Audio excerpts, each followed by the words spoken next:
How an Ottoman Sultan helped Ireland during the Great Famine.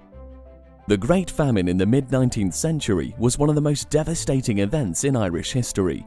Between 1845 and 1852, potato blight hit the island's potato crop. The potato was a staple item of food in Ireland. A lack of good harvesting led to mass starvation, disease, and the deaths of nearly 1 million people. One of the unexpected sources of aid in this crisis was the Ottoman Caliphate. Sultan Abdul-Majid I went out of his way to try to help so he could ease the suffering of the Irish people. Sultan Abdul-Majid was only 23 years old in 1847 when he personally offered £10,000 in aid to Ireland, but he had already ruled the Caliphate for nearly 10 years. In that time, he earned the admiration of many of his own subjects and others around the world, but this time he would have to scale back his generosity.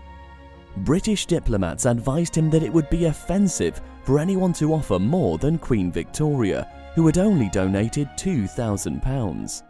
It was suggested that he should donate half of that amount, so he gave £1,000. The Sultan's donation was appreciated by the public in Britain and Ireland as well. One English religious journal published an article titled "A Benevolent Sultan," in which the author wrote, "For the first time, a Mohammedan sovereign representing multitudinous Islamic populations manifests spontaneously a warm sympathy with a Christian nation. May such sympathies in all the genial charities of a common humanity be cultivated and henceforth ever be maintained between the followers of the Crescent and the Cross." The press also blamed the British diplomats in Constantinople for rejecting the initial donation of £10,000 just to avoid embarrassing Queen Victoria. Meanwhile, Sultan Abdul-Majid had found other ways to help.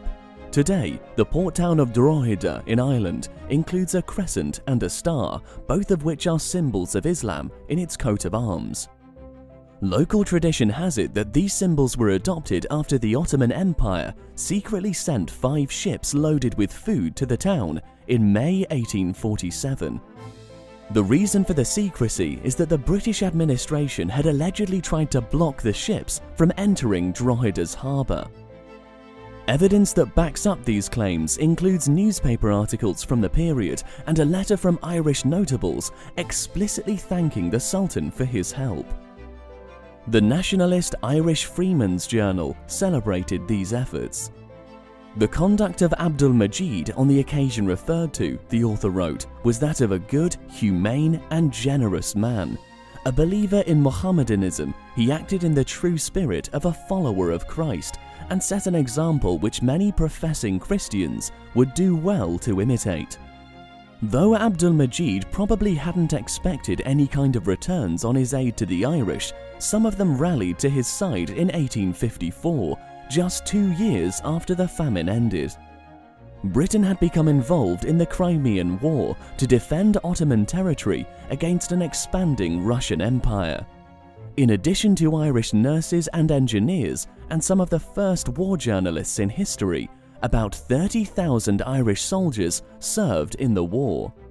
Despite the suffering that they and their families had endured during the Great Famine, they were noticed to be serving enthusiastically in defense of the territory of the Sultan who had helped them in their time of need.